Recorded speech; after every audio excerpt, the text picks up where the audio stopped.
నల్లమల అటవీ ప్రాంతంలో అమరావతి చరిత్రను తెలియజేసే శాసనాలు వెలుగులోకి రావడం అద్భుత పరిణామమన్నారు డిప్యూటీ సీఎం పవన్ కళ్యాణ్.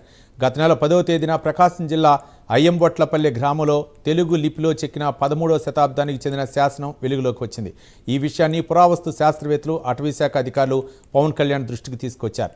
కాకతీయ రాణి రుద్రమదేవి వద్ద సేనాధిపతిగా పనిచేసిన మల్లికార్జున నాయుడు నాటి ధాన్య కటకం నేటి అమరావతిలోని బుద్ధదేవునికి కృష్ణానది తీరంలోని వెల్మపల్లి గ్రామాన్ని దానం ఇచ్చినట్లు ఆ శాసనం తెలియజేస్తున్నట్లు పురావస్తు శాస్త్రవేత్తలు వివరించారు.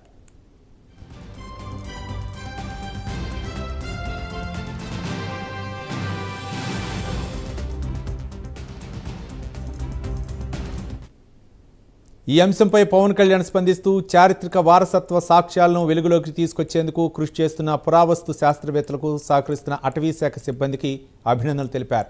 అమరావతిపై చేస్తున్న అసత్య ప్రచారాలకు ఈ శాసనాలు బదిలిస్తాయన్నారు. అంతేకాదు, నేటి ఈ అమరావతిలోనే క్రీస్తుపూర్వం 4వ శతాబ్దం నుంచే క్రీస్తు శకం 13వ శతాబ్దం వరకు బౌద్ధ ఆనవాళ్లు, అమరావతి స్తూపం ఉన్నట్లు ఆధారాలు లభించాయన్నారు.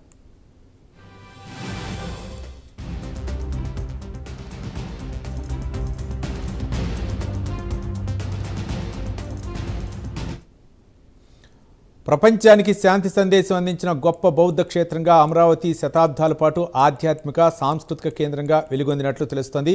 ఇక మన వారసత్వ సంపద గుర్తింపుతో పాటు సంరక్షణ బాధ్యతను కూటమి ప్రభుత్వం తీసుకుంటుందన్నారు. నల్లమల అటవీ ప్రాంతంలో మరింత లోతైన పరిశోధనలకు అటవీశాఖ తరఫున భవిష్యత్తులోనూ పూర్తి సహాయ సహకారాలు అందిస్తామని తెలిపారు. వన్యప్రాణులకు ఇబ్బంది కలగకుండా మన ప్రాచీన వైభవాన్ని భావితరాలకు అందించాల్సిన బాధ్యత మనందరిపై ఉందన్నారు డిప్యూటీ సీఎం పవన్ కళ్యాణ్.